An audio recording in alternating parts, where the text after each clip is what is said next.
Listo.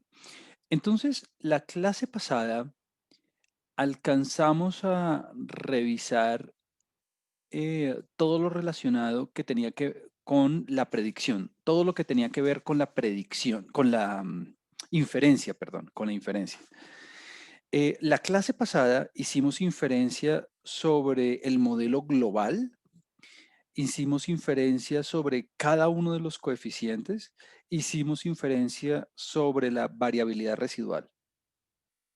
Entonces, hicimos toda una discusión de qué significaba ser significativo en este contexto, en términos de pruebas de hipótesis, en términos de intervalos de confianza, como que pudimos responder las preguntas relacionadas con la asociación entre las variables.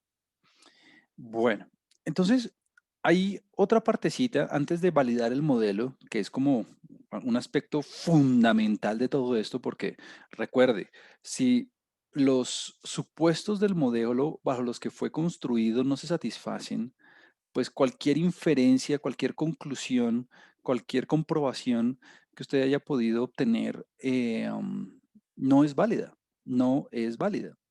Entonces, la validación del supuesto es algo fundamental. Entonces, hoy, para cerrar esta parte de la regresión, lo que vamos a hacer es, bueno, ya que hicimos la inferencia, ya que hicimos la comprobación de las hipótesis que queríamos hacer, vamos a hacer algunas predicciones. Eso también es algo típico cuando uno hace regresión, como hacer algunas predicciones de algún individuo o de algún promedio que queramos hacer. Y enseguida vamos a validar el modelo. Una vez hagamos eso y estemos seguros de que todo está funcionando bien, em, vamos a revisar algunos datos a ver si hay datos atípicos, a ver si hay datos influyentes. Pero bueno, esa parte es un poquito más rápida. Listo. Entonces vamos a empezar por la predicción. Entonces, algo chévere de trabajar con esta parte del modelo es que, claro, si usted recuerda, nosotros tenemos aquí una nube de puntos en alguna parte. Nosotros tenemos aquí una nube de puntos. En este caso tenemos 24 puntos. Ahora ya no la encuentro. Tenemos 24 puntos con una tendencia inversa. Y bueno, nosotros ya calculamos el modelo. O sea, nosotros ya tenemos el modelo calculado. De hecho, debería buscar la diapositiva donde ya está eso establecido. Aquí está. Nosotros ya tenemos el modelo calculado. Ya sabemos quién es el beta cero, ya estimamos quién es el beta uno. Con esta recta, con este modelo calculado, podemos hacer predicciones. Por ejemplo, podemos predecir la pobreza para departamentos en particular o un departamento que en promedio tenga cierta cobertura. ¿Por qué? Porque hubo departamentos para los cuales no, yo tenía la cobertura, pero no tuve la pobreza. Entonces, algo chévere de esto es que yo puedo hacer esas predicciones y puedo hacer intervalos de confianza para las predicciones. Claro está que em, esos intervalos de confianza van a tener un comportamiento dependiendo de qué tan lejos yo haga la predicción, por decirlo de alguna manera. Me explico. Voy a ir aquí a mi tablero. Si Si yo tengo aquí mis datos, bueno, voy a ponerlo aquí en dos dimensiones, como de costumbre. Eh, tengo mi nube de puntos. Entonces aquí están los punticos, aquí están mis datos, digamos una tendencia lineal creciente, directa, digamos bien marcada. Bueno, aquí están los datos.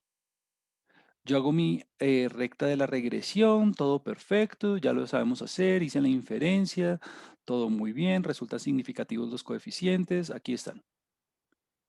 Y esta es la recta. Esta es la recta estimada.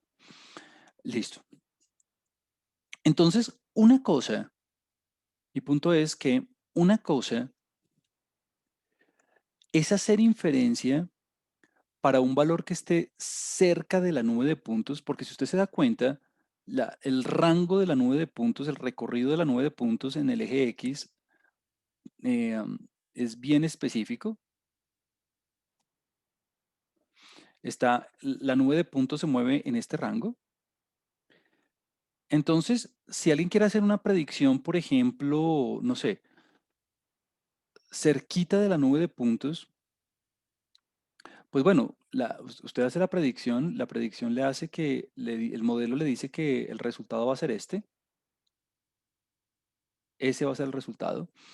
Y el intervalo de confianza asociado con ese resultado, el margen de error asociado con ese resultado, va a ser un margen de error mucho menor que con una predicción mucho más lejana, ¿no? ¿Por qué? Porque entre más cerquita usted esté de los datos, claro, igual usted puede hacer la predicción, igual usted puede encontrar el valor predicho por la tendencia, pero el margen de error asociado con esta predicción, cuando hagamos el intervalo, y lo vamos a ver cuando lo veamos con los numeritos, va a ser mucho mayor que el margen de error asociado con un punto que esté mucho más cerca de la nube de puntos. Y la razón por la cual sucede eso es porque, claro, si yo estoy más cerca de la información donde ocurre la acción, por decirlo de alguna manera, pues yo voy a tener de alguna forma más elementos para hacer una predicción más precisa. Mientras que si yo me alejo mucho de la nube de puntos de los datos, pues esa robustez se pierde. Es un poco cuando se hacen proyecciones a futuro con una serie de tiempo. Cuando usted tiene los datos, no sé, entre el 2000 y el 2020, hacer una predicción a un año, a 2 años, a 3 años, pues eso le van a dar unos márgenes de error, digamos, aceptables.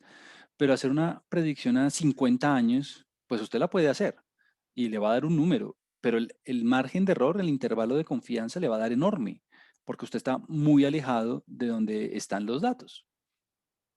20 años en el futuro. En cambio, si usted está cerquita de la nube de puntos de donde está la información, pues su margen de error va a disminuir. Bueno, entonces aquí hay dos opciones. Aquí hay como dos alternativas. La primera alternativa es, bueno, primero, y más importante de todo, es hacer la estimación puntual, o sea, hacer la predicción puntual, el valorcito concreto. Para eso, si usted quiere la pobreza de un departamento para el cual usted tiene la cobertura en educación, lo único que hace usted es reemplazar en la ecuación el valor que usted tiene de la cobertura. Es decir, eso yo lo simbolicé así con x sub 0. Este x sub 0 eh, es un valor para el que usted no pudo observar la y.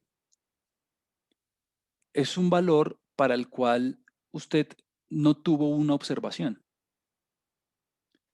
Entonces, hubo departamentos para los cuales yo tenía la cobertura en educación, pero no tenía una medición de la pobreza. Entonces, cojo aquí, reemplazo en la X el valor de la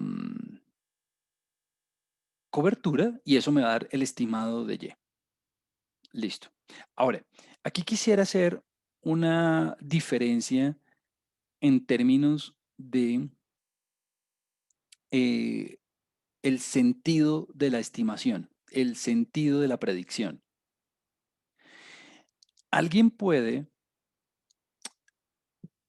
hacer la predicción promedio, para un valor promedio de Y o para un valor específico de Y. Es algo muy diferente. Es algo muy diferente. Una cosa es, dígame en promedio, ¿cuál es el margen?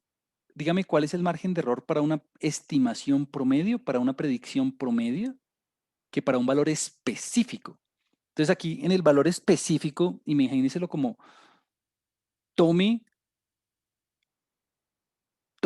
este departamento para el cual yo tengo la cobertura, este departamento particular, el Amazonas, por ejemplo, para el que usted tiene la cobertura, y dígame la predicción, claro, primero la puntual, que es simplemente reemplazando, y ahora el margen de error asociado con esa predicción en específico de ese departamento particular. Punto. Y otra cosa es decir que para un departamento regular del que usted tiene una cobertura, dígame en promedio qué esperaría observar para un departamento con esa característica de la cobertura, en promedio, no en particular. Entonces, la diferencia es muy sutil. Una cosa es hacer una predicción para un promedio y otra cosa para un valor específico. Entonces, yo me lo imagino a veces como un valor en específico es un departamento particular para el que yo quiero una pobreza particular que no observé. Y otra, en promedio, es yo tengo una condición de una cobertura en educación sin hacer específico el asunto para un departamento regular y dígame en promedio cuál sería la predicción para esa cobertura en educación, en promedio. Entonces, claro, la estimación va a ser exactamente la misma en los dos casos, simplemente reemplazar en la recta. La estimación es simplemente, pues ponga el valor de la cobertura, multiplíquelo por la pendiente y súmele el B0. Punto. Muy fácil.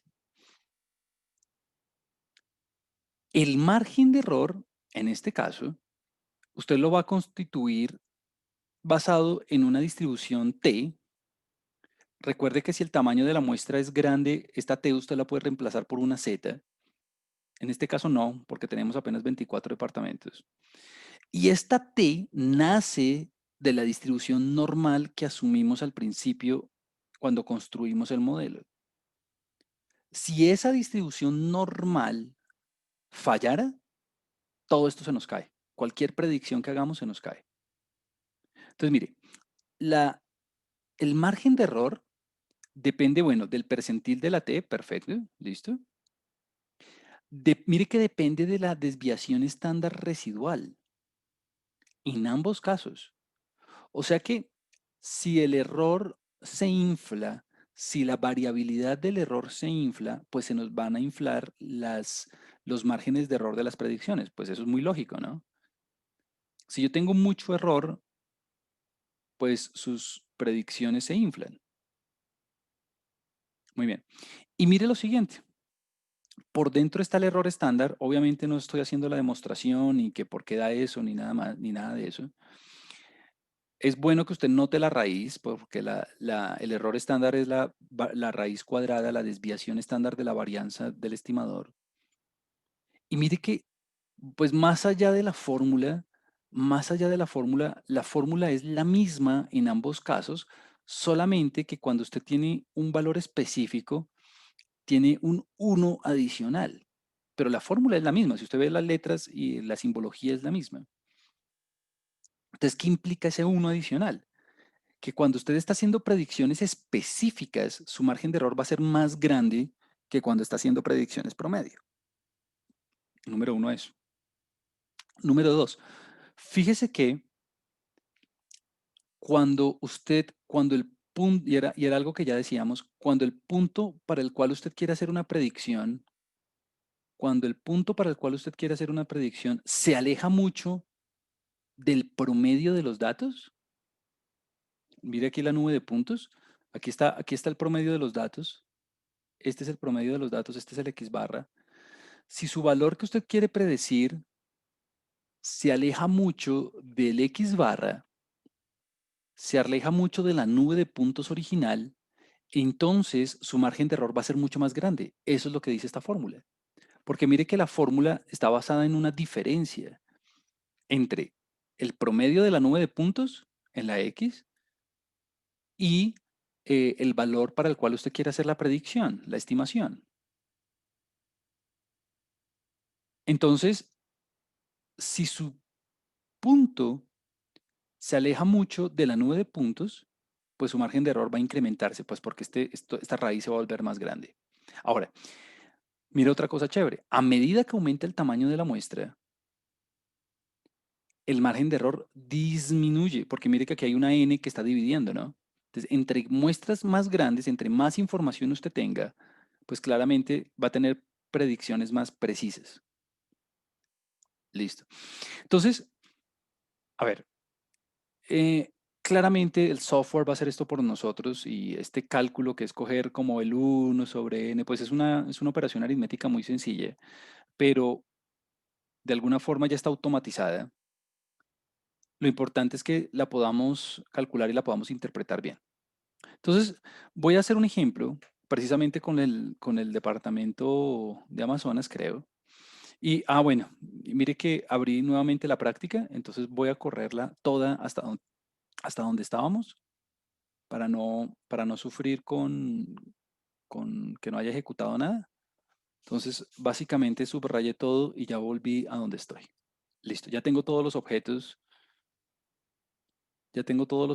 que tenía desde la sesión pasada. Muy bien. Entonces, em, mire lo fácil que es hacer esta operación. En R hay una rutina que es predict. Como insumo, usted le da el modelo. Recuerde que el modelo es algo que ya habíamos calculado antes. Lo teníamos por aquí en alguna parte. Aquí está. El modelo es un objeto donde yo guardé todos los resultados de la rutina LM, Linear Model,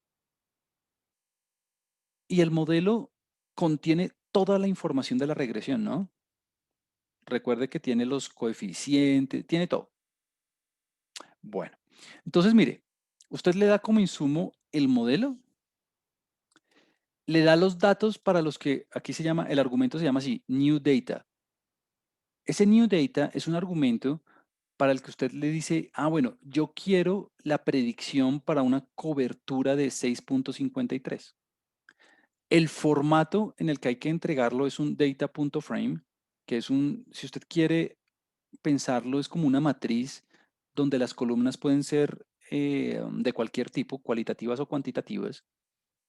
Entonces, ese es el formato con el que hay que introducir los valores.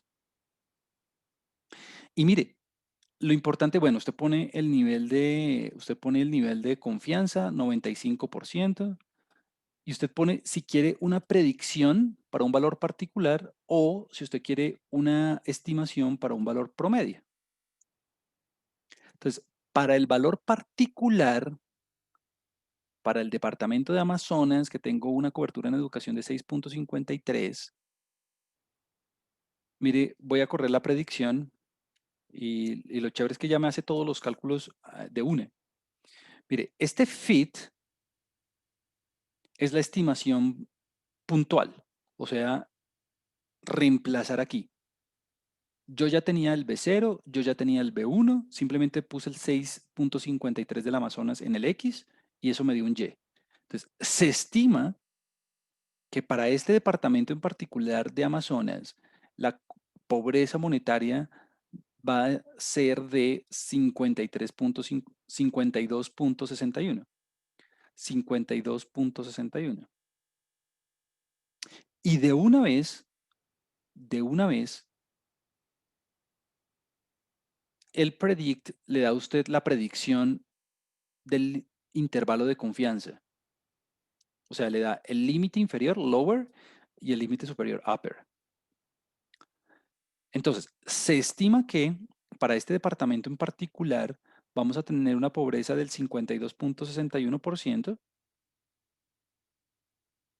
con, bueno, un margen de error pues usted podría coger bueno, vamos a calcular el margen de error. Voy a coger el límite superior, le resto el límite inferior y lo divido entre 2, pues porque recuerde que el margen de error es la mitad del intervalo, ¿no? Con un margen de error de 21 puntos porcentuales. De 21 puntos porcentuales. Es un margen de error un poco más amplio porque estoy haciendo la predicción particular. Tengo un margen de error bastante amplio, de hecho. Es decir, con una confiabilidad del 95% para el departamento particular, para Amazonas, el departamento particular va a tener una predicción particular de 52.61 puntos porcentuales en pobreza, lo que quiere decir que con una confiabilidad del 95%, ese margen de pobreza va a estar entre 31 y 73 puntos porcentuales. Demasiado. Es un intervalo bastante amplio. Ahora, en promedio, puedo decir que para un departamento con una cobertura de esas, entonces mire que el código es exactamente lo mismo, solamente que ahora la interpretación es en promedio para un departamento con una cobertura de 6.53 y ni siquiera digo en particular cuál. En promedio, para un departamento con una cobertura de 6 puntos porcentuales, voy a tener una cobertura una pobreza que va a estar entre 44 puntos y 61 puntos porcentuales. Mire que el rango es mucho menor.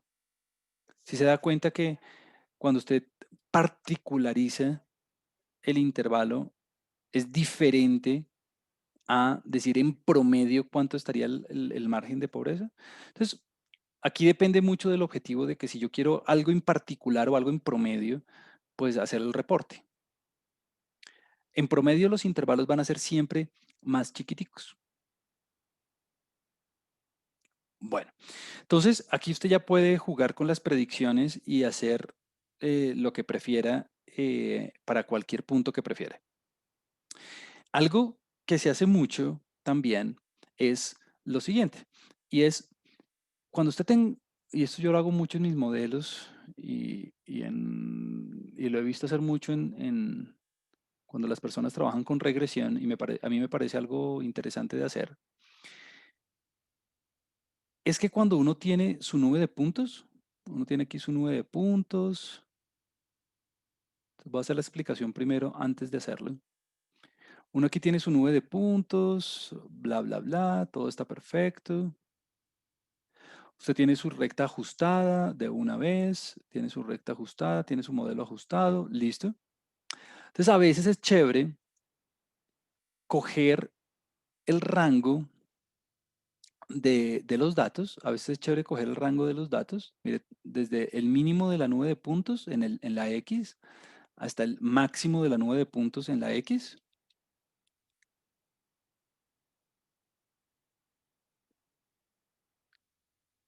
Y ese rango de valores, usted lo divide en, no sé, 100 intervalitos o 50 o tan fino como usted quiera hacerlo, cada 1000, bueno, lo que quiera. Elige 1000 valores consecutivos o 100, los que quiera.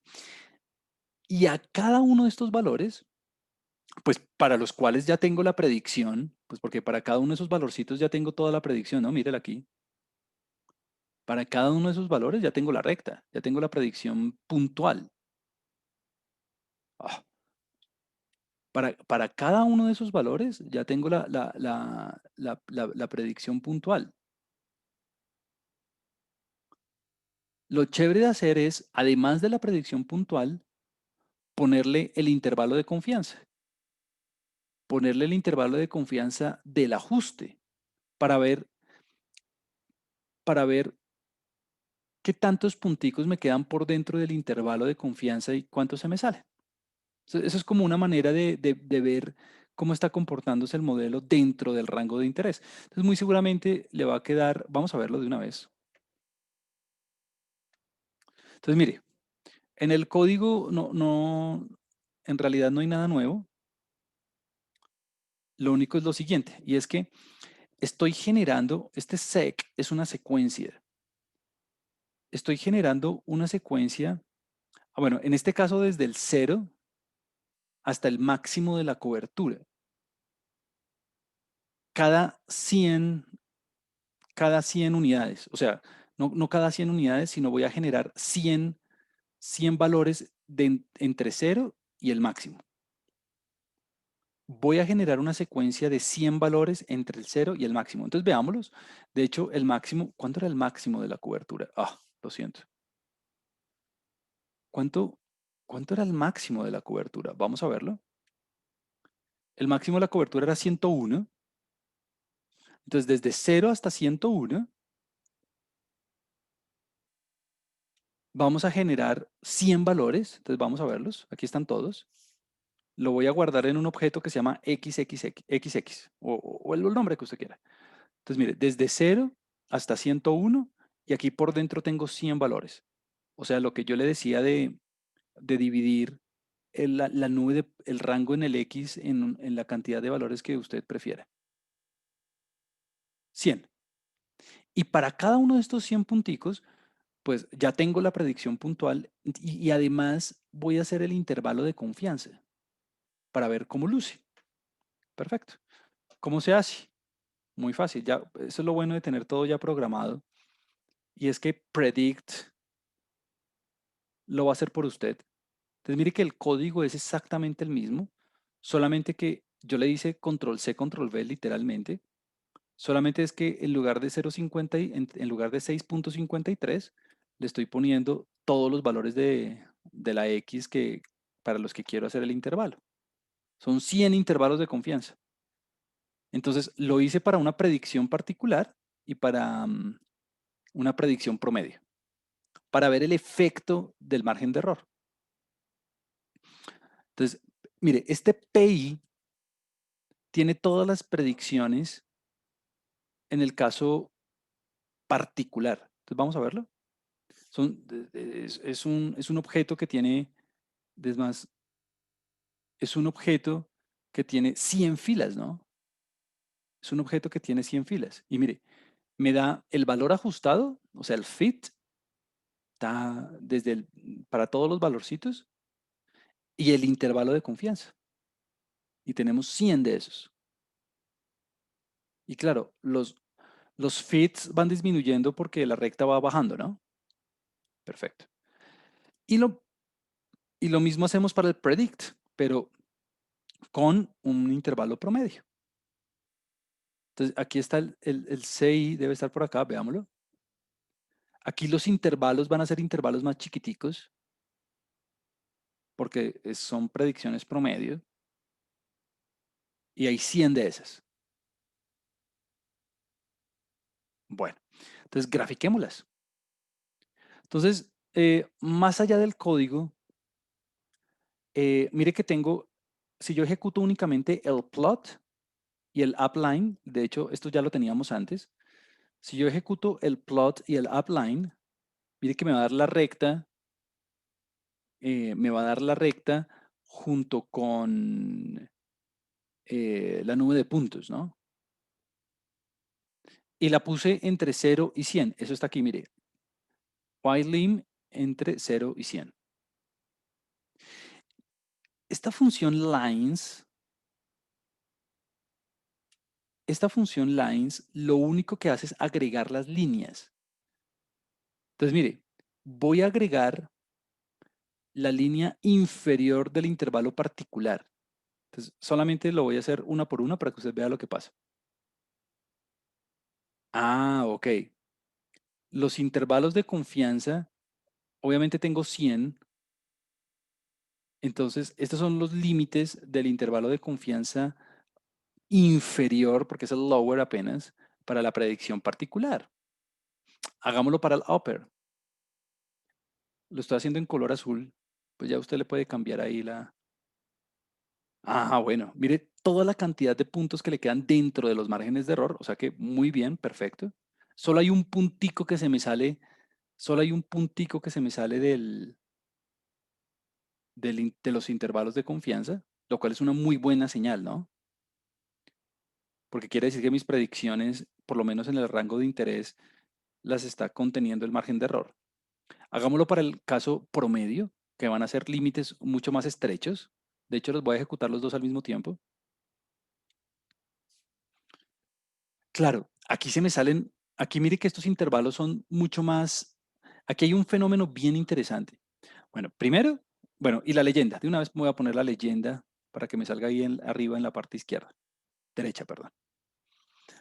Entonces, primero, aquí hay un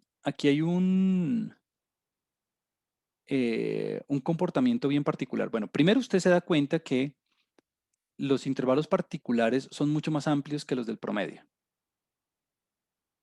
Lo que ya decíamos, ¿no? Hay más incertidumbre cuando yo hago una predicción particular que una promedio.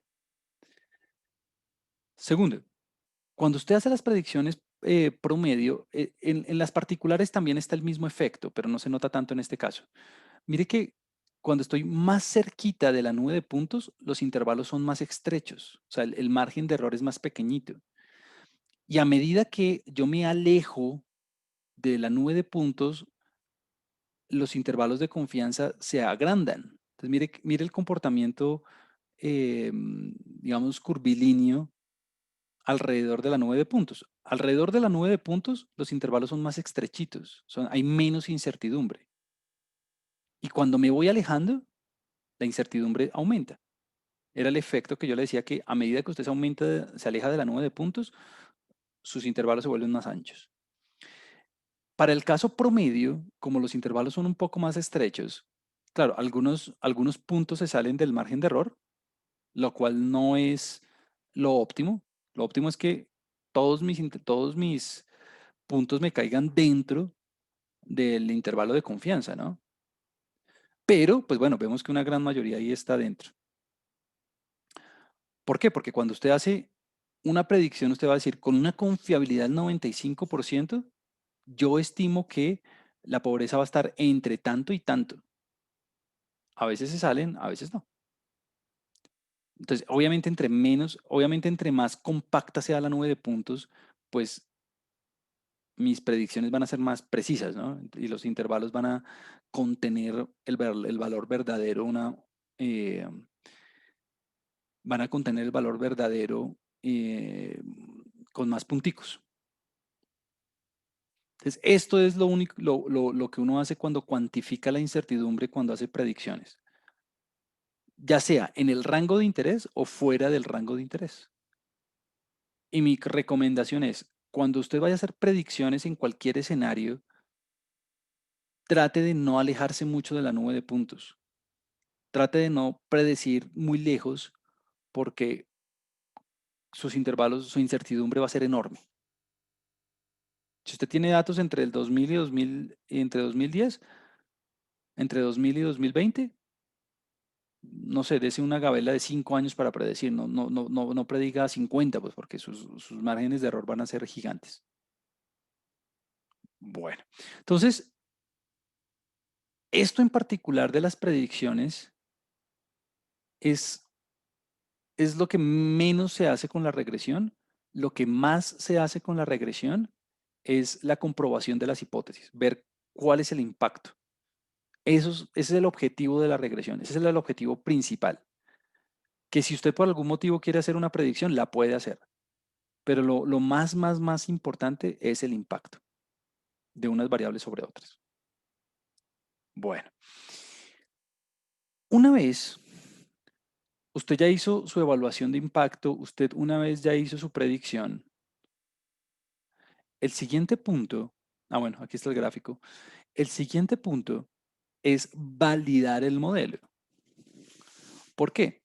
Porque si no se cumplen los supuestos del modelo, entonces nada de lo que dijo era verdad. Ese es el punto. Si no se cumplen los supuestos bajo los que usted construyó el modelo, nada de lo que hizo tiene sustento teórico.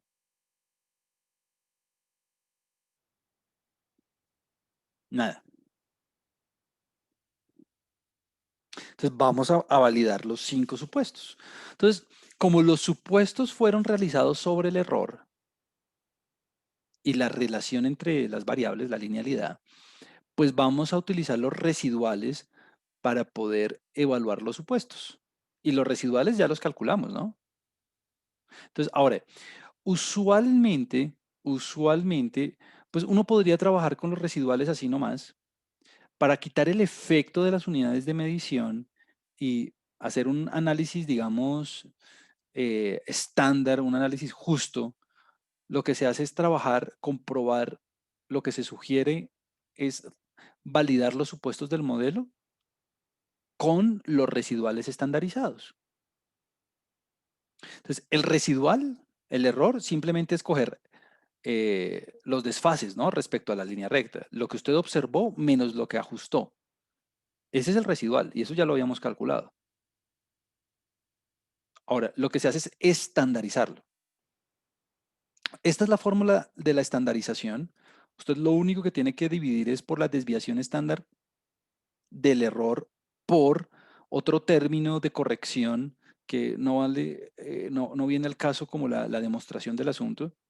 Pues aquí yo le pongo todas las fórmulas y eso. Pero lo bueno de hacerlo computacionalmente es que este error estandarizado, pues ya usted lo puede calcular directamente en R para poder validar los supuestos. Entonces vamos a ir uno por uno validando los supuestos, pues para ver si todo lo que yo dije era mentira o no. Entonces, bueno, lo primero es estandarizar los errores, ¿no? Como que hacer este cálculo para cada error. Ya tenemos la partecita en rojo, esa ya la tenemos. Lo único que nos hace falta es, bueno, dividir por la desviación estándar residual multiplicada por un factor de corrección, que pues no voy a ir al caso, no voy a decir cuál es, lo vamos a hacer la demostración en este momento. Entonces, bueno, hagámoslo. Entonces vamos aquí los diagnósticos del modelo. Mire, em, hay una rutina muy fácil que se llama R standard, R standard, debería yo decir.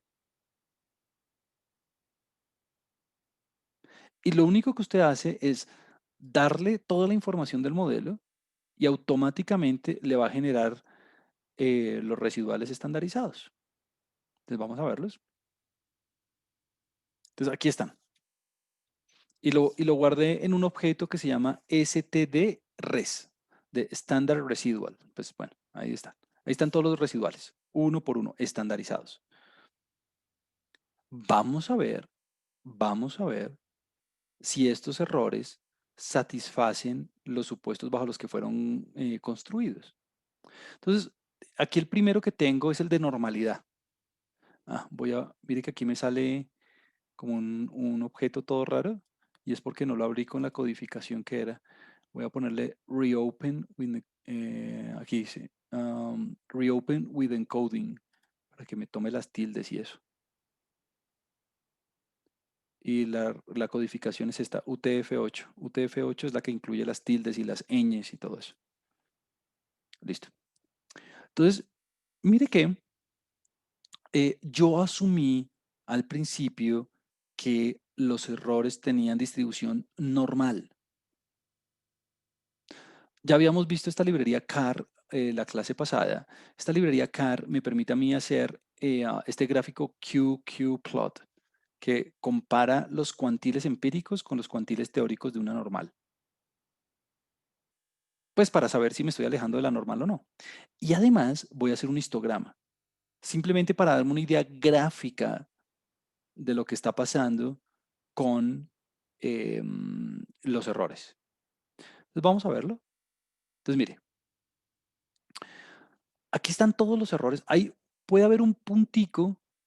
Mire que todos los cuantiles me caen sobre la línea recta, exceptuando unos cuantos casos, pero todos los errores están alineados, todos los cuantiles de los errores, todos los cuantiles observados de los errores están alineados sobre la línea recta en comparación con los cuantiles teóricos de una normal. Y mire que a excepción de este caso 12, no sé qué departamento sea, es el único que se me sale más o menos de la banda de confianza de la normalidad. Así que, por lo menos en un inicio, no tengo razones, digamos, fuertes para dudar que la normalidad se satisfaga. Veamos el histograma. Mire el histograma. La curva en rojo es la curva real, lo que debería ser. Esta es la distribución normal estándar. Es lo que debería ser. Yo comparo con la normal estándar porque estandaricé los residuales, ¿no? Entonces, mire que el histograma de los datos, el histograma de los residuales estandarizados, como que sigue más bien la forma de la normal estándar. No veo ningún sesgo tan pronunciado como para dudar de la normalidad. Ahora, esto es solamente un indicio. Esto es solamente como un vistazo descriptivo para evaluar el supuesto de normalidad. Pero lo que yo debería hacer es una prueba de hipótesis, que es lo que sigue aquí a continuación. Vamos a ver si tengo suficiente evidencia en los datos para rechazar la normalidad o no. Entonces, mire que como insumo le doy los residuales y voy a hacer la prueba de Shapiro. Usted puede hacer cualquiera de las otras que vimos, las otras 3 o 4 que vimos la vez pasada. Y aquí yo cruzo los dedos para que el diagrama me salga, para que el valor P me salga grande. Yo espero un valor P grande porque yo no quiero rechazar la hipótesis nula.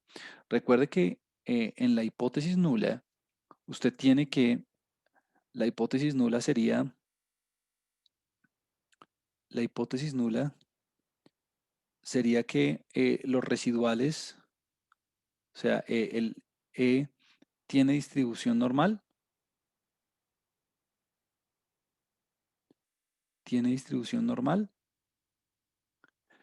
y H1, pues sería la negación de esto. H1 sería los errores, los errores, eh, no tiene distribución normal. Entonces, aquí yo cruzo los dedos porque no tenga que rechazar la hipótesis. Yo cruzo los dedos para que el valor P me salga grande. Entonces, vamos a verlo. ¿Cuánto me da el valor P? La prueba de Shapiro me da, mire, un valor P del 60%. Entonces, no hay razones para dudar, no hay razones evidentes para dudar acerca de la normalidad de los residuales. Entonces, ahí respiro tranquilo. Ahí respiro tranquilo. Porque usualmente este es el supuesto que falla generalmente.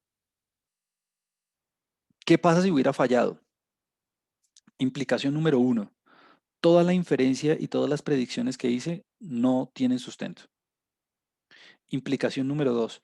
Me toca, si quiero trabajar con esto y poder resolver el problema, me toca o cambiar de modelo, utilizar uno más general, por ejemplo, o transformar los datos en escala logarítmica para estabilizar la simetría de la variable.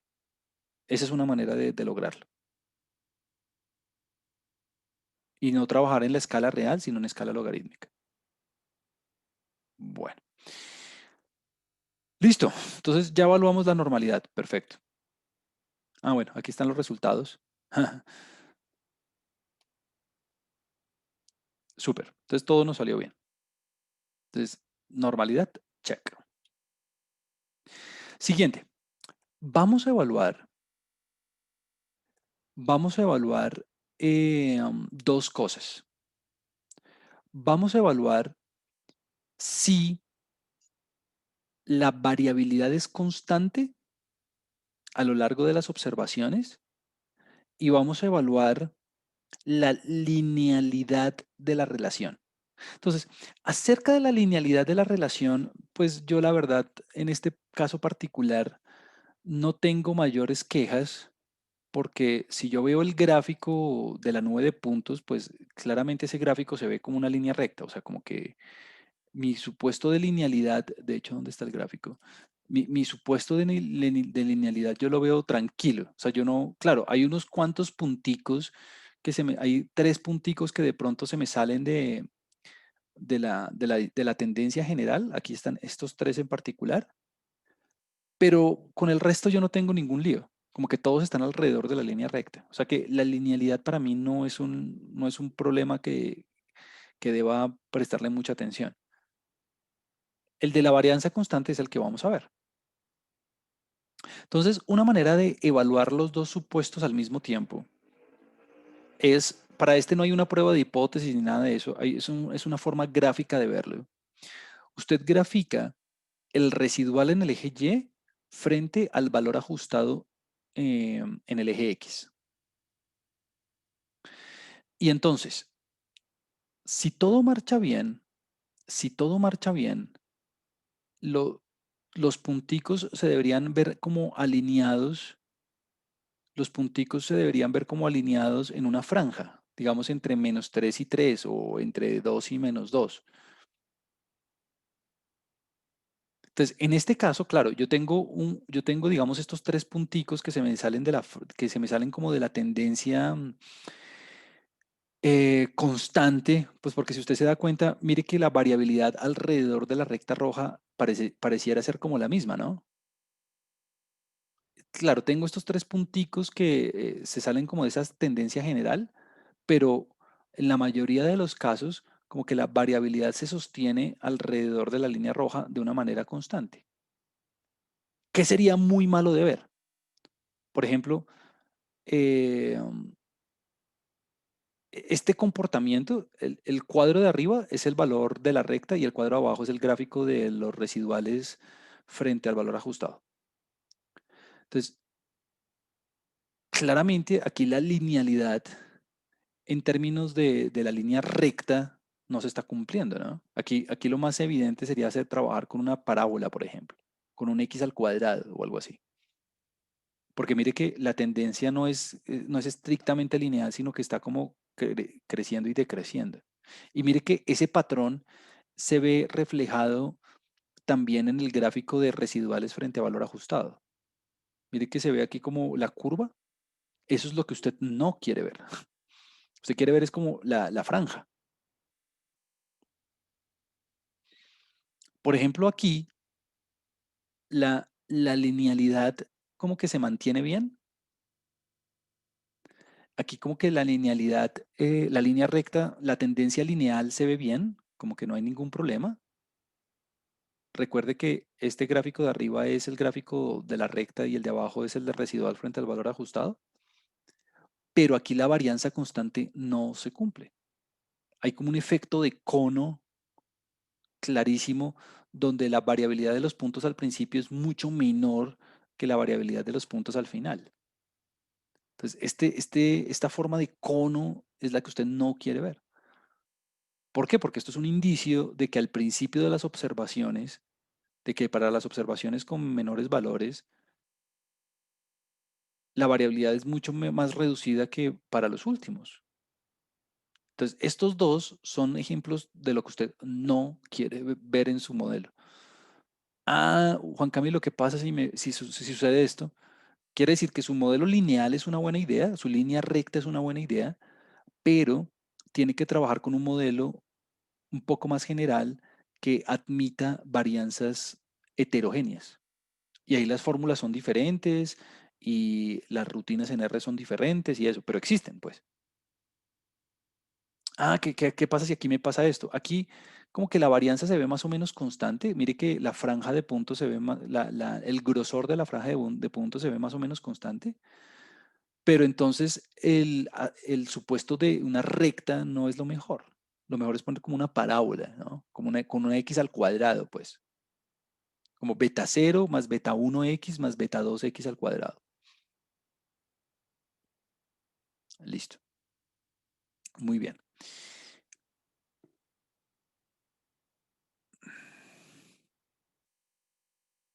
Aquí pregunta César, en un estudio doctoral cuantitativo, que, uno tiene que demostrar, uno tiene que demostrar que si hay correlación, es decir, si mi modelo no rechaza la hipótesis nula,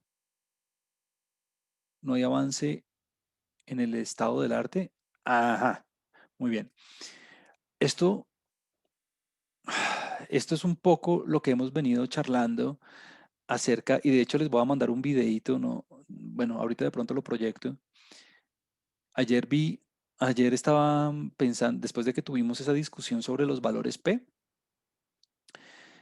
es más, ahorita lo busco y lo vemos. Es un video de 3 minuticos de un canal que me parece muy chévere, donde precisamente abordan esta pregunta de César. Y es que si el valor P no es significativo, entonces no hay un avance en el estado del arte precisamente. Entonces, aquí hay muchas posturas y la primera es tratar de no empezar a, bueno, número uno, jugar con los valores P para precisamente eso, porque en el estudio que les mencioné hace un segundo del video que les mencioné, los investigadores encuentran que el 96% de las publicaciones que utilizan valores P son significativos, lo que quiere decir que hay una tendencia, hay una inclinación, un sesgo por únicamente publicar los resultados que son significativos y no los que no. Pero eso lo llaman en inglés publication bias y y ese sesgo es muy malo porque entonces los investigadores ya no van a saber que únicamente van a empezar a leer cosas que dan positivas, o sea, únicamente van a empezar a leer investigaciones que dan resultados positivos, pero también leer resultados que no son positivos es muy valioso. ¿Por qué? Porque eso le da luces a los investigadores de por dónde no ir. Yo tuve un compañero en el doctorado um, que duró 2 años trabajando en un paper, en un proyecto, y en últimas su proyecto daba que el método que él proponía no era significativo, o sea, no era mejor que lo que ya había en el estado del arte. Y yo me acuerdo una vez que íbamos para el campus o alguna cosa así, yo me la encontré y le dije, venga, ¿y cómo va con el asunto? No sé cómo, porque yo tenía una idea de empezar a probar esa técnica que él estaba intentando. Y él me dijo, no, no, no, no, no, no, no se vaya por ahí porque yo llevo 2 años en esto, no lo he podido publicar porque pues precisamente no es significativo. Y tercero, pues sí, no funciona. Pero si yo no me hubiera encontrado con él en ese momento, yo me hubiera enredado feísimo, porque hubiera empezado a tratar algo que otro investigador ya descubrió que no funcionaba. Entonces, esos papers también se tienen que publicar. Lo que pasa es que hay como un sesgo por publicar lo que sí da significativo. Y lo más importante es, como existe ese sesgo, los investigadores entonces empiezan a jugar con los valores P o con los protocolos de investigación para empezar a encontrar valores positivos cuando en realidad no los hay. Pero resultados negativos, tanto resultados positivos, son igualmente valiosos.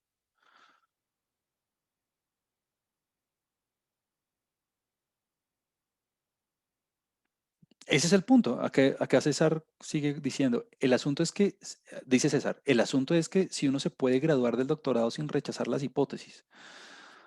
Es lo mismo que yo les venía mencionando ahorita con mi compañero, y era que él en uno de sus papers encontró, pues él se graduó finalmente y el comité le dijo que sí. No, no pudo publicar esa investigación en una revista indexada. Precisamente, ha encontrado mucho, no, no sé, eso pasó hace 3 años, no sé en este momento si ya lo logró, de hecho tengo que preguntarle, él se graduó con sus resultados negativos y los jurados le dieron palo y le dijeron que debió haber comenzado otro proyecto y demás, pero finalmente lo dejaron graduar porque son resultados, o sea, es un proyecto de investigación que duró 2 años y no rechazó su hipótesis, no rechazó su modelo, no resultó significativo respecto al otro que estaba probando, pero pues bueno, es así. Uno debería procurar ser muy honesto en ese sentido y no únicamente reportar los resultados que son positivos para poderse o graduar o publicar. Ese es como el mensaje. Bueno, aquí haciendo la validación del último supuesto, pues nos habíamos quedado ahí, nos hace falta probar si los residuales son independientes. Habíamos asumido que los residuales eran independientes, es decir, el proceso de observación de un departamento a otro no influye sobre sus resultados. Entonces aquí la hipótesis nula es los resultados, los errores son independientes frente a no son independientes. Entonces aquí mi mayor, aquí yo cruzo los dedos por no rechazar la hipótesis nula, ¿no? Porque mi modelo fue construido bajo el supuesto de que los errores eran independientes. Entonces, si yo quiero que no cambiar, si yo quiero que mis resultados sean confiables, si yo quiero que todo lo que ya predije, todo lo que ya, todos los impactos que ya analicé sean fiables, pues aquí yo no tengo que rechazar mi hipótesis nula. La prueba se llama prueba de Durbin-Watson, esa ya está implementada en R también. Está en un paquete en particular, vamos a verlo. Está prueba de normalidad. Aquí está en la librería CAR también y se llama así, Durbin-Watson Test. Ahí está. Entonces vamos a ver el resultado. Y la prueba de Durbin-Watson me dice, bueno, me da la correlación, me da el estadístico de prueba, pero mire, me da el valor P. El valor P me dice que es de 0,60. Entonces, ¿debería rechazar la hipótesis nula? No, y menos mal no. Y menos mal no rechazo la hipótesis nula, porque si hubiera rechazado la hipótesis nula, todo lo que hice en términos de análisis se cae. Ahora, respecto al comentario que hacía César hace un segundo, claro, yo aquí espero no rechazar hipótesis nula, porque este fue el supuesto bajo el que fue construido el modelo. En la normalidad, yo esperaba no rechazar la hipótesis nula, porque ese fue el supuesto bajo el cual fue construido el modelo. Pero a las hipótesis que hace referencia César no son estas, son a las que nosotros hicimos cuando evaluamos el impacto, ¿no? Entonces, cuando yo estaba evaluando el impacto, yo cruzaba los dedos porque sí rechazara la hipótesis nula, porque sí hubiera un impacto significativo de la educación sobre la pobreza. Bueno, y todas las implicaciones que eso pueda tener en términos cualitativos. Lo que yo sí quería que se rechazara era el efecto global del modelo, para decir que había encontrado un modelo que explicaba la formación de los datos, la generación de los datos. Ahí sí aquí yo sí quería rechazar la hipótesis nula. Entonces lo que discutíamos hace un segundo con César era, ¿qué pasa si, qué pasa si el efecto no hubiera sido significativo? ¿Qué pasa si el impacto de la educación no hubiera sido significativo? ¿Valdría la pena publicar esto?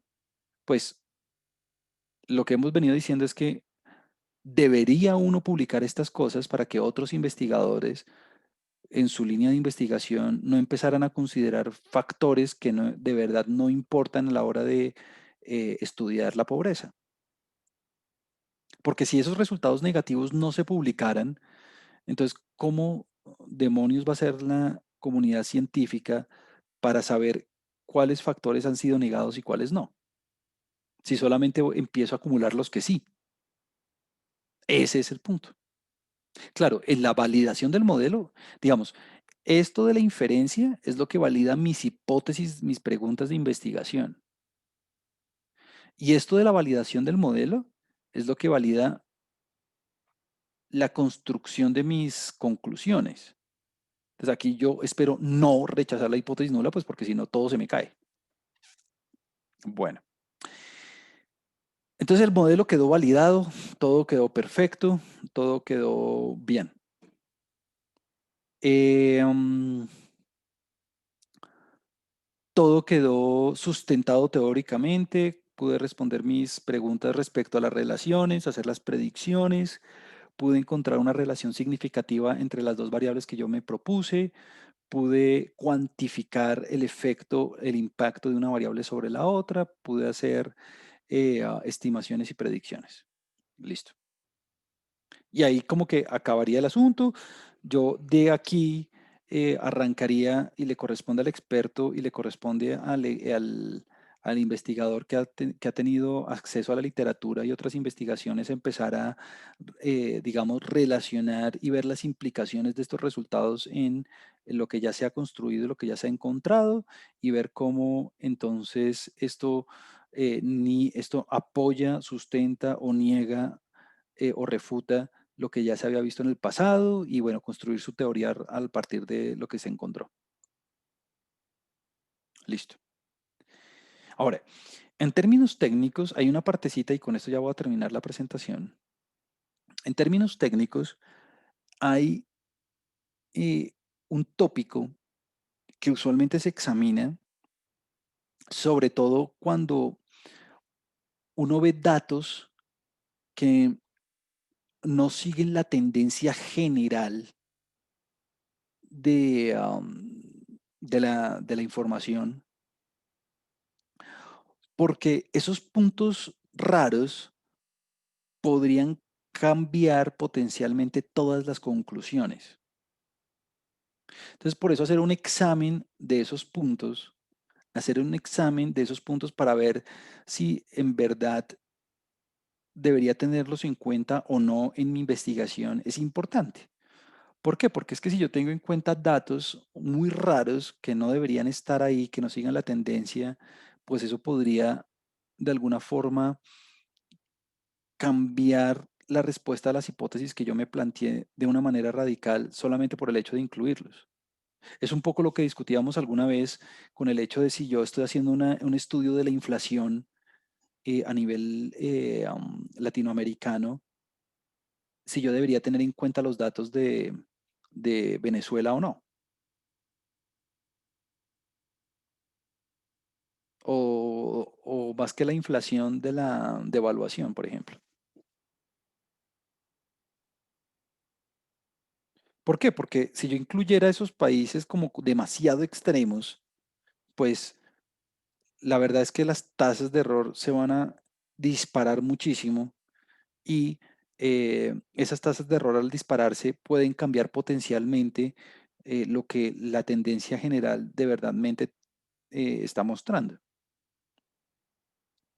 Entonces, es bueno hacer un estudio de observaciones influyentes antes de reportar los resultados, sobre todo para estar seguro de que estoy teniendo en cuenta las observaciones que verdaderamente eh, sigan la tendencia y sirvan para evaluar mis hipótesis. Entonces, aquí no es eliminar datos porque sí y aquí no es eliminar eh, datos porque sí, a ver qué me sirve, a ver si sustentan mi hipótesis y no, no, esa no es la razón. Aquí la idea es encontrar, detectar eh, um,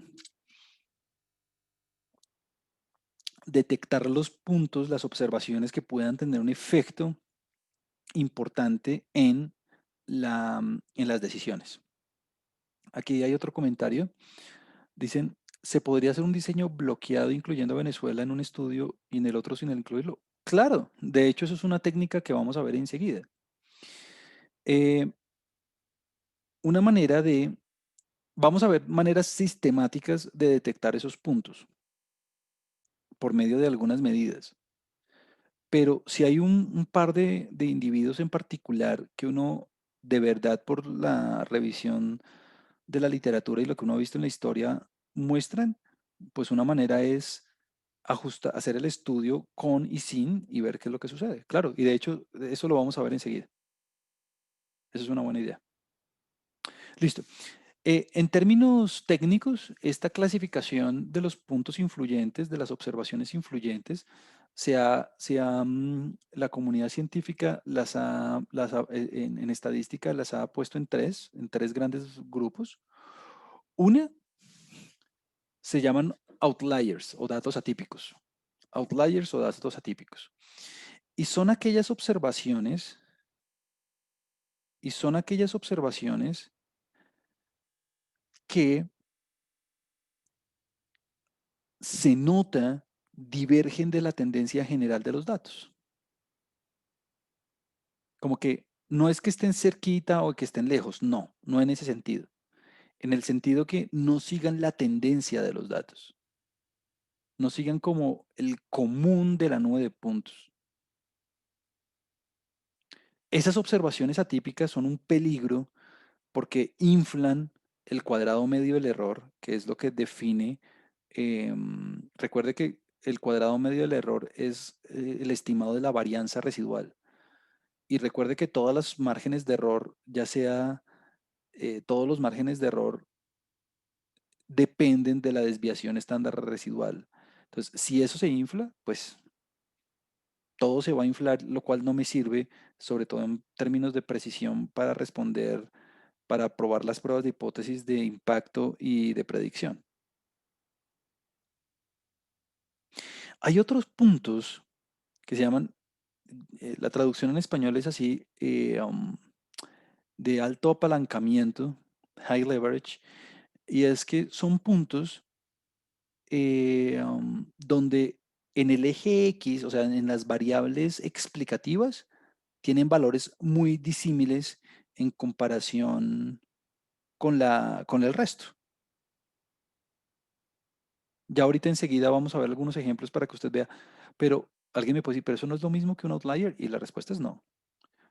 Puede haber valores que sean muy disímiles en las X respecto a la nube de puntos, pero sigan la tendencia general de los datos.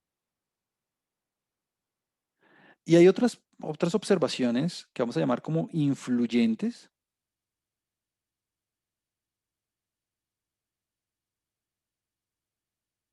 que son las observaciones que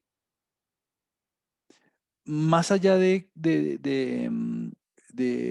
no seguir la tendencia general, más allá de no estar cerquita de la nube de puntos, son las observaciones que cambian sustancialmente el análisis. Aquí es cuando entra la idea de correr el análisis con y sin esos valores, a ver qué es lo que pasa. Entonces lo que vamos a hacer en estos minuticos es muy rápido. Vamos a definir unas medidas para poder identificar esos puntos, para poder identificar esas observaciones y a ver qué es lo que hago con ellas. Entonces, antes de irnos como en las matemáticas y antes de irnos como en los procesos computacionales y eso, pues veamos unos ejemplos así con gráficos a ver qué es lo que pasa.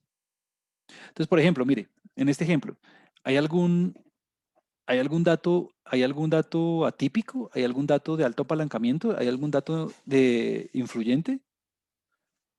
Pues aquí la respuesta es no, ¿no? Porque mire que todos los puntos están alineados. Bueno, sí, como que todos los puntos están alineados, como que en estos punticos de aquí, uno podría decir que están un poquitico lejos de la nube de puntos original, pero bueno, la verdad el efecto no es tan grande. Veamos otro. Voy a mostrarle varios ejemplos para que usted sepa a lo que me refiero. Si yo tengo esta tendencia general y le agrego este punto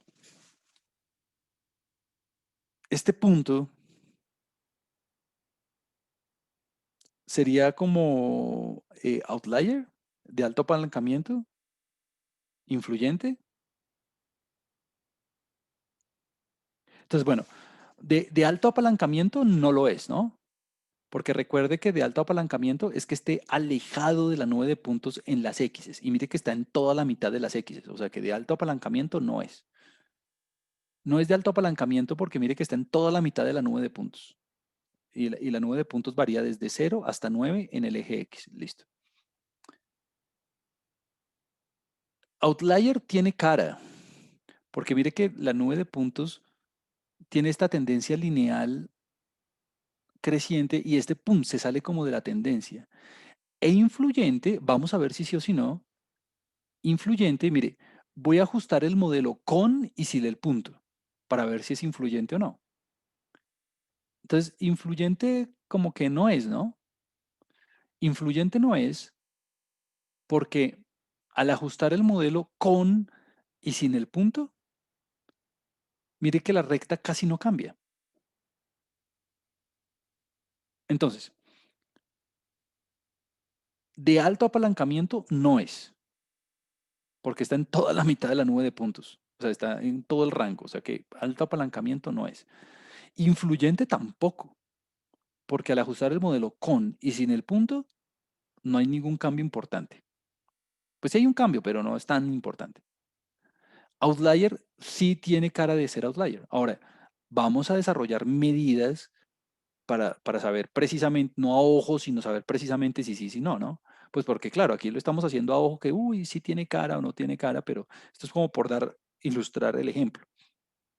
Vamos a definir unas medidas para poder con precisión saber cuándo son influyentes y cuándo no, o cuándo son de alto apalancamiento y cuándo no, o cuándo son outliers y cuándo no. Bueno, veamos otros. Este, este punto de aquí. ¿Es outlier? Como que no sigue la tendencia general. No, este punto no es outlier. Este punto sigue la tendencia general de los datos. Si usted se da cuenta, mire que el punto está alineado con la tendencia que muestran los datos. Está como alineado con la línea recta. Entonces, outlier no es. O no, no tiene cara de serlo. De alto apalancamiento, uff, de alto apalancamiento, claramente sí. ¿Por qué? Porque mire que la nube de puntos está entre 0 y 9, digamos, y aquí tengo un valor de más del 50%, casi en 15. Sí se aleja en la X, sí se aleja un montón de los datos originales. E influyente, vamos a ver si quitando o no quitando el punto cambia mucho la recta, vamos a verlo. Ah, no, influyente no, influyente no. Al, al poner y no poner la recta, mire que me da casi la misma cosa. Entonces, como que influyente no. Bueno, otro. Outlier. Uf, este sí tiene una cara de outlier increíble, ¿no? Porque mire que la tendencia va aquí creciendo, no sé qué, y ¡pum! Sí, este tiene una cara de outlier increíble. Influencial también. Perdón, de alto apalancamiento también. ¿Por qué? Porque mire que la nube de puntos está entre 0 y 9 y este tiene un valor en la X bastante lejos de la nube de puntos, ¿no? Influencial, vamos a ver si ajustando o no. Uf, claro. Teniendo en cuenta el punto y no teniéndolo, mire el cambio tan importante. Por eso es muy relevante tener en cuenta estas observaciones, porque sus conclusiones cambiarían radicalmente si usted considera datos que no debería considerar. Y obviamente, uno cuando está haciendo investigación seria, uno no dice, no, aquí cambies, aquí quita este punto porque es que si no me cambian los resultados. No, no, no, no, no. Uno tiene que coger ese punto, ese individuo y examinarlo con lupa para tomar la decisión de removerlo de la base de datos. Es decir, uno no remueve un punto porque me cambia los resultados, no. Uno remueve un punto es porque el punto no está, digamos, alineado con las características del estudio o con la tendencia general de lo que se quiere evidenciar en el estudio, pero no porque cambie los resultados, sino porque el punto en sí mismo tiene unas características, por ejemplo, como Venezuela, que se salen de lo común, de las características comunes de todo el grupo de individuos. Y tener en cuenta un punto así en un caso tan extraordinario, pues claramente va a afectar muchísimo los resultados. Entonces, cuando uno remueve o toma la decisión de no tener en cuenta algunas observaciones, lo tiene que justificar de acuerdo a lo que está uno estudiando, ¿no? Pues porque si no, esto pierde todo el carácter científico del mundo. Si no, si uno hace un estudio para que le dé lo que uno quiera que le dé, pues, pues eso sí no tiene nada de científico, ¿no?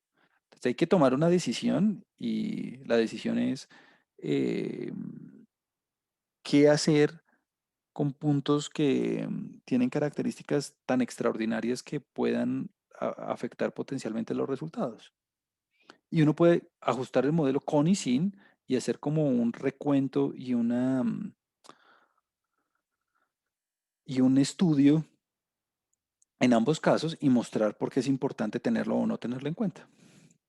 Bueno, entonces, pues ya que entendimos cuál es la definición entre outlier, high leverage y influential, entonces la forma de detectarlos es como sigue.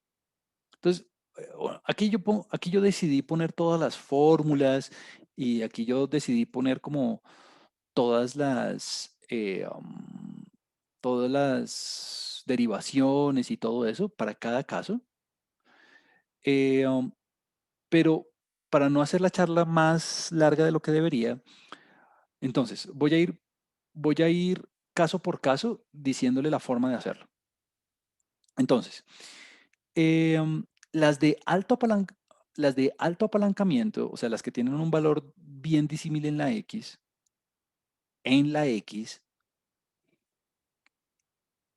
se detectan por medio de la matriz H. Esta se llama así Hat Matrix, así se llama. Esta Hat Matrix se construye, aquí está la fórmula, no voy a ir sobre los detalles, se construye a partir de la matriz de diseño que construimos hace un par de clases. Claramente el software la va a construir por nosotros. Esta matriz H tiene unas propiedades matemáticas increíbles. No las voy a mencionar, pero es muy importante para nosotros en estadística. Y nosotros en la profesión la estudiamos durante varias clases. Y por medio de esta matriz, de los elementos de la diagonal de esa matriz, es que vamos a detectar los datos influyentes. Entonces, el software va a calcular la matriz por usted, va a coger los elementos de la diagonal y empíricamente se ha visto que una observación se considera como de alto apalancamiento, como influyente en ese sentido, si ese valor es mayor que 3 sobre 2, que 3 por 2 sobre n. Hay una razón específica por la cual se eligió esa cota, hay una razón específica por la cual se utilizan estos valores, pero bueno, esa es la detección, esa es la norma, digámoslo. Esto ya está demostrado, esto ya es así, pues. Entonces, sí, sí, una observación tiene un valor de h que viene de aquí, con mayor que 3 sobre 2, mayor que 3 por 2 sobre 24, ahí usted tiene una observación de alto apalancamiento. Listo, veámoslo aquí en R, muy fácil. Ya eh, um, todo esto está eh, um, automatizado. Entonces, mire, los apalancamientos los voy a guardar en un objeto que voy a llamar H y usted pone únicamente hat values. Este hat values le calcula todos esos valores de H. Entonces los voy a ejecutar. Aquí están. ¡Pum! Ahí están todos esos valores que vienen de esa matriz construida a partir de la matriz de diseño, bueno, y todo más. Y de acuerdo con el criterio, voy a ver si en el conjunto, mire el filtro, esto es un filtro sencillo, ¿no? Voy a ver si en el conjunto de datos, voy a ver si en el conjunto de datos, en los departamentos, hay alguno que cumpla ese requerimiento. Pues para detectarlo, ¿no? ¿Será que hay alguno cuyo h sea mayor que 3 por 2 sobre n? Pues me va a salir true o false. Vamos a ver si alguno es true. Vamos a ver. Ah, Bogotá. Claro, Bogotá era este señor. Se lo va a mostrar. Bogotá. Ah, no debí haber hecho esto porque me voy de la presentación. Un segundo. Bogotá se puede clasificar como de alto apalancamiento porque, si usted se da cuenta en el gráfico, mírelo aquí. A ver, yo debería tener ese gráfico por acá. ¿Dónde estás, gráfico? Permítame un segundo. Un segundo. Aquí está, el gráfico. Claro, Bogotá, mírelo acá. Es este punto. Este es Bogotá. Es un valor que tiene, que se aleja bastante en términos de la X de la nube de puntos. Ahora, ¿qué pasa con un punto como este? Que recuerde lo que yo le decía en términos de las predicciones, que cuando yo voy a hacer predicciones en donde me alejo bastante de la nube de puntos, los márgenes de error se amplían, ¿no? Porque la X se aleja de la nube de puntos y eso está en la fórmula. Ah, bueno, afortunadamente en este caso sigue la tendencia, entonces yo no creo que sea influyente. Sigue la tendencia, entonces yo no creo que sea influyente, porque mire que sigue más o menos la línea recta que estamos ahí trabajando. Muy bien, yo no me atrevería a eliminar este punto del análisis. Además, Bogotá es un punto de inclusión forzosa que yo creo que en cualquier análisis que uno haga. Pero bueno, siguiente, outliers. Vamos a ver cómo se detectan los outliers. Aquí hay dos alternativas. Eh, um, la literatura en regresión ha definido dos tipos de residuales, unos que se llaman residuales internamente estudentizados y otros que se llaman residuales externamente estudentizados. Nuevamente, hay un motivo por el cual se definen de esa forma. Nosotros ya trabajamos con los estudentizados internamente, esos ya los teníamos, fue los que utilizamos para detectar la normalidad. Mire la fórmula, aquí está. Fue la fórmula que dimos inicialmente. Hay un motivo en particular para llamarlos así, internamente y externamente. Tiene que ver mucho con la definición y con las demostraciones de por qué se utilizan estos residuales. Pero más allá de eso, lo importante es que la detección se hace tomando esos residuales y viendo si alguno me da mayor que 3 o no. Entonces vamos a verlos, vamos a calcularlos. Bueno, ya teníamos calculados los residuales internamente estudentizados. Entonces, mire, los estudentizados internamente ya los teníamos, ¿no? R standard, estos ya los teníamos. ¿Listo? Entonces los voy a dejar ahí. Y aquí estos, los externamente, los voy a poner aquí en un objeto que se llama estu_res. Entonces, mire, la rutina es diferente, ¿no? La rutina es rStudent. Pero bueno, entonces ahí están los dos residuales, los dos tipos de residuales. Y usted los puede chequear, ¿no? Usted puede ver los valores. Son residuales con diferentes tipos de propiedades. Listo, ahí están los valores. Usualmente no difieren mucho los números, pero un poquito, pues. Mire, menos 0,59, menos 0,58, menos 1,47, menos 1,52. Bueno, ahí usted los puede ver. Listo. Vamos a ver si alguno de esos son mayores que 3. Aquí está, mire. Esos me ayudan a mí a detectar a los datos atípicos, los que no siguen la tendencia general. Vamos a ver de acuerdo a los estandarizados regularmente. Vamos a verlos. No hay ninguno. De acuerdo con este criterio, no hay ningún departamento que yo pueda clasificar como outlier, o sea, que no siga la tendencia general. Vamos a ver con el otro. Tampoco. O sea que a pesar que yo veía unos puntos un poquito alejados de la línea recta, el alejamiento no es lo suficientemente grande como para decir es un outlier. O sea que todos quedan dentro del análisis. Bueno, muy bien. Vamos a terminar. Vamos a ver las observaciones influyentes. Observación que cambia sustancialmente el análisis. Listo. En este sentido, han ha habido un sinfín de propuestas, muchísimas propuestas. Una se llama así DF Fits y la otra se llama la distancia de Cook. Y estas métricas están basadas en ajustar el modelo con y sin el dato. Entonces, vamos a decir que, de acuerdo con estas métricas, que una observación se considera como influyente siempre y cuando el DF Fits sea mayor que, bueno, aquí está la cota, 2 por raíz de 3 sobre n menos 3. Hay una razón específica por la cual se hace eso. O si no, cuando la distancia de Cook sea mayor que 1.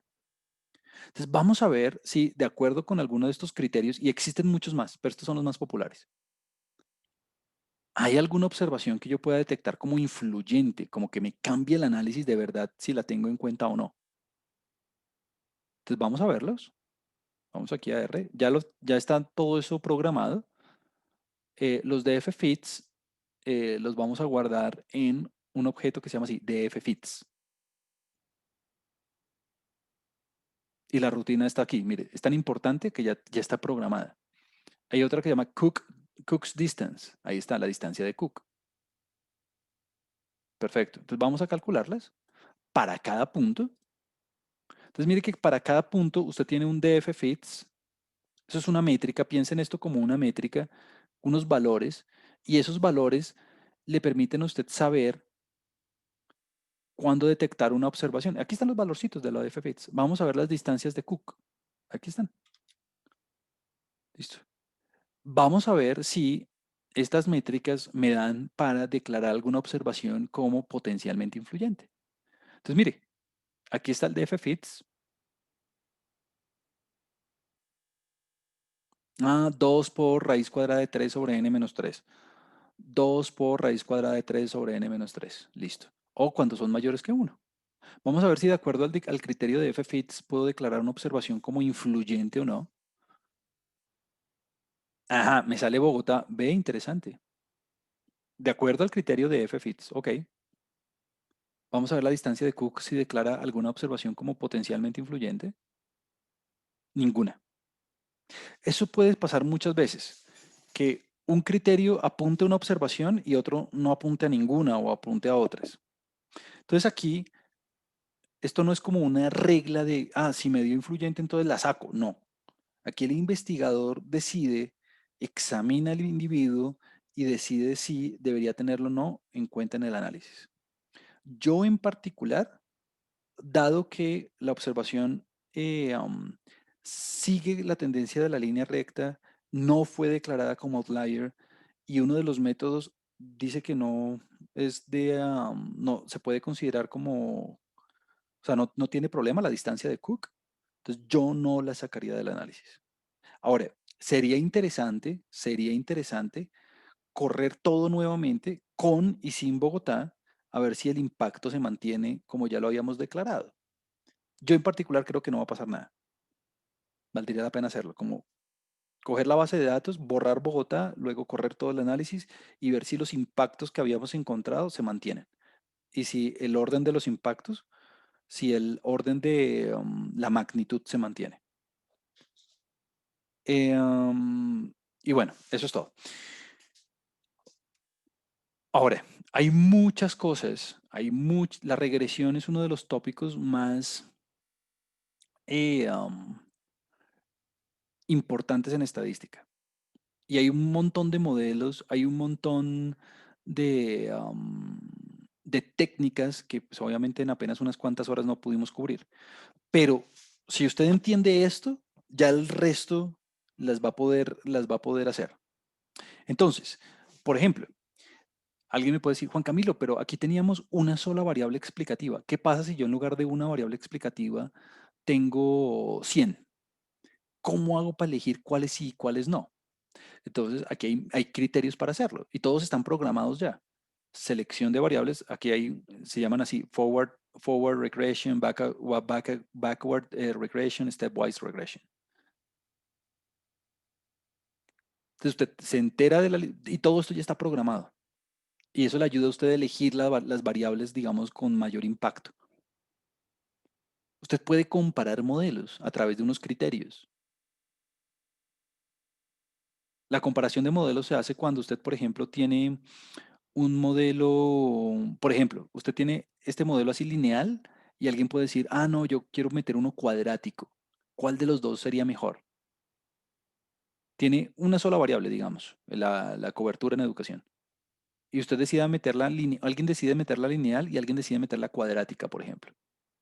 ¿Cuál de los dos modelos sería mejor? Ahí usted tiene criterios de comparación.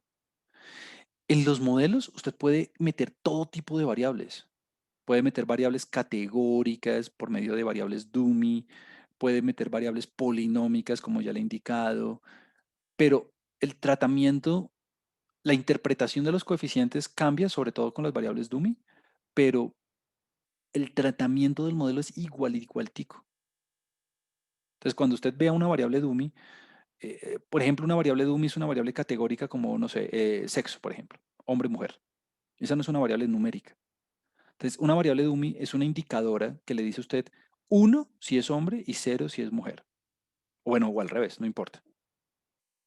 Entonces, la interpretación de ese coeficiente no es una tasa de cambio, no es una tasa de cambio, es un aporte promedio adicional dependiendo de si la variable vale uno o vale cero.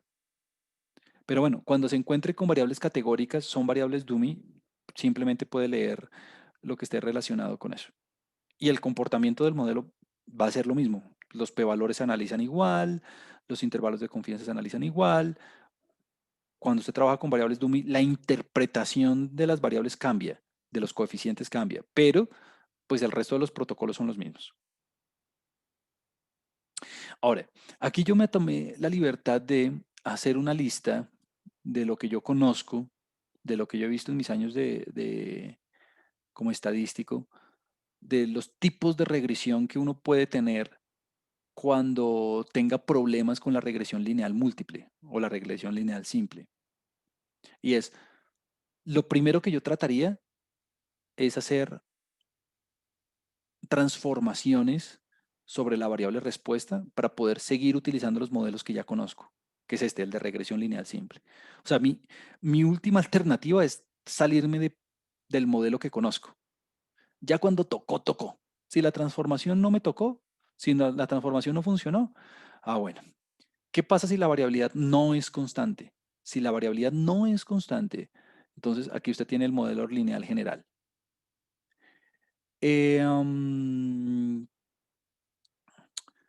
Bueno, cada uno, pues no, me gastaría casi que otras 2 horas diciéndole en qué consiste cada uno de estos métodos, pero aquí le hago una lista exhaustiva de los métodos de regresión que yo conozco, porque, claro, ¿qué pasa si usted no quiere modelar el promedio de la respuesta, sino un percentil? Pues usted utiliza algo que se llama regresión cuantílica. Ok.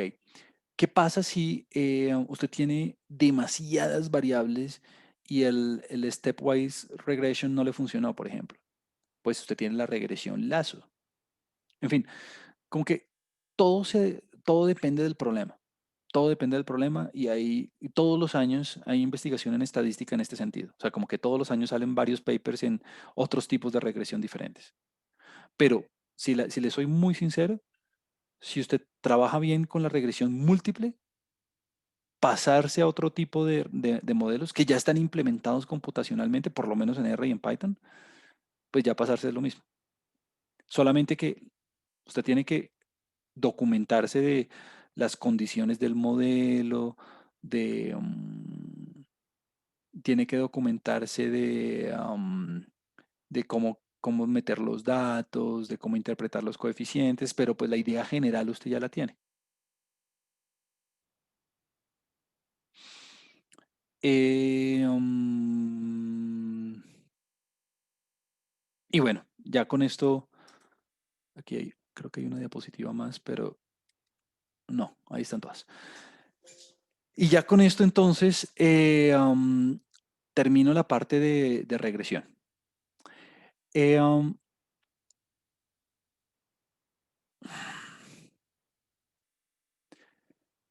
¿Qué hemos visto entonces? Quiero hacer como un panorama global antes quiero hacer como un panorama global antes de como de cerrar el curso. Y es, en estas 2 semanas cubrimos muchísimos temas. En estas 2 semanas eh, um, trabajamos de una manera muy rápida, compacta, sustancial, precisa, demasiados temas de estadística. Desde la programación,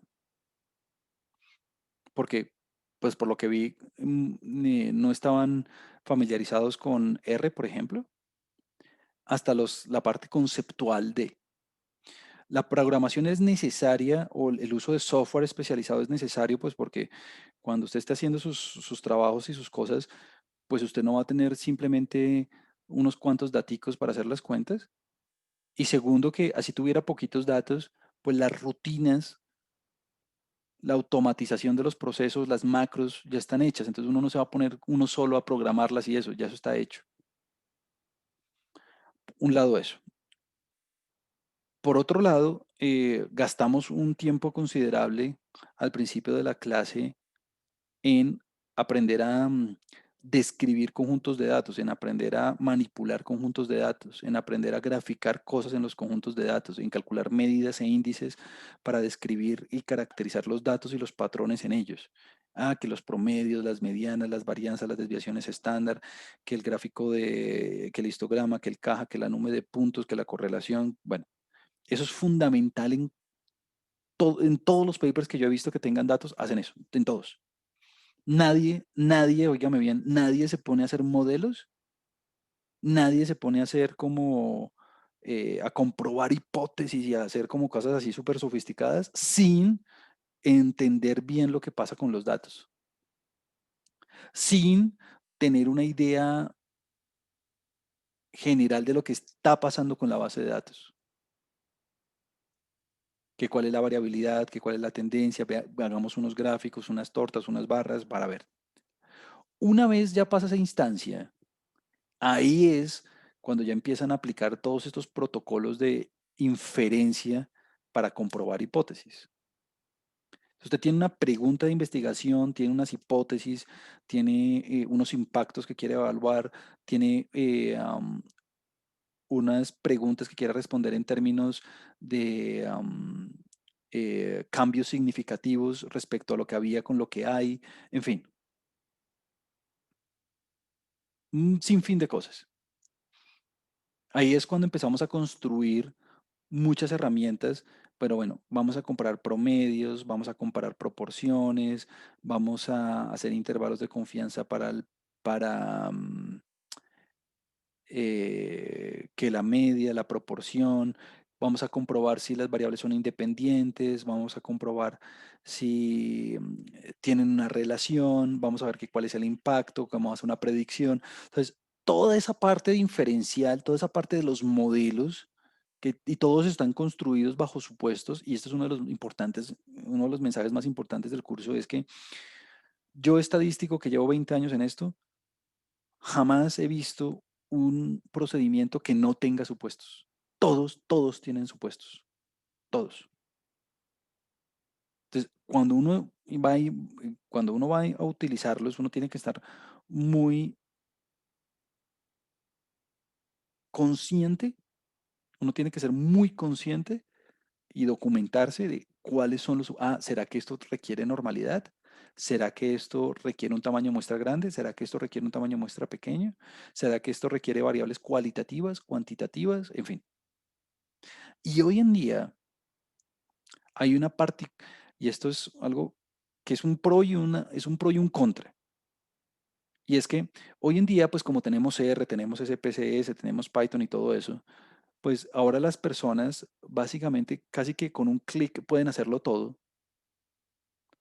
pero el computador lo puede hacer, pero que tenga sentido hacerlo es otra cosa. Por ejemplo, ¿qué hubiera pasado si los supuestos del modelo no se cumplen? Pues el computador nos dio los resultados y el computador nos dio los valores P y el computador nos dio todo. Pero eh, es responsabilidad del investigador, del usuario, del practicante, del consultor, saber si el protocolo que usted está utilizando aplica o no. Y entonces, claro, en este curso vimos como los fundamentos de todo y quedan un montón de cosas por ver y por trabajar. Y cuando usted vea su curso de métodos cuantitativos, muy seguramente le van a mostrar más, de métodos cuantitativos 2 le van a mostrar más y más y más herramientas, pero ya tiene la idea lo fundamental, o sea, ya esta es la idea, o sea, de ahora en adelante lo que siguen son modelos más complicados. Ah, bueno, que utilicen variables categóricas y variabilidad no constante, que utilice una respuesta multivariada, que utilice no normalidad, que todo ya el resto es como la misma cosa, pero bajo supuestos diferentes. Y en su curso de métodos cuantitativos 2 lo que va a pasar es eso, es, bueno, si usted quiere responder esta pregunta bajo estas condiciones, entonces mire la herramienta. Si usted quiere responder esta otra pregunta, mire esta otra herramienta. Eh, ah, y finalizo con este comentario. Mm, si usted entiende bien todos los procedimientos que usted vaya a utilizar, todos le van a trabajar en términos de intervalos de confianza y de valores P, todos. Tenga siempre en cuenta la interpretación antes de cualquier cosa. Ese es como el mensaje principal. Bueno, les propongo lo siguiente. Vamos a tomarnos un break de unos 15 minutos. Son las 10:53. Vámonos hasta las 11:10 hoy. Y venimos a trabajar un poco en, en los casos y discutir alguna cosa que quieran consultar conmigo, alguna cosa. Y con eso entonces damos por terminado el curso. Entonces, bueno, ya nos vemos. Gracias. Vale.